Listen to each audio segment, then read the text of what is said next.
Kilala kita. Mabuting tao ka, mabait ka. Alam mo, siguro sinadya ng Diyos yan. Baka there's a purpose for you in this life. Jimmy Bundok, alam mo sa totoo lang, hindi ako mag-isip ako ng hustuhan para walang rehearsal. Kilala kita. Mabuting tao ka, mabait ka. At yung kabaitan mo,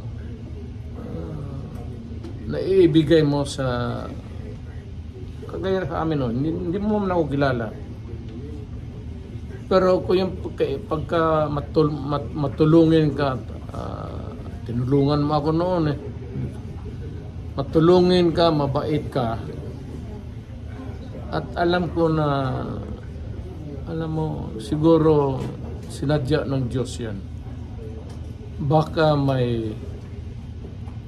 there's a purpose for you in this life. Sabulin mo yan kung ano yan. Pursue it.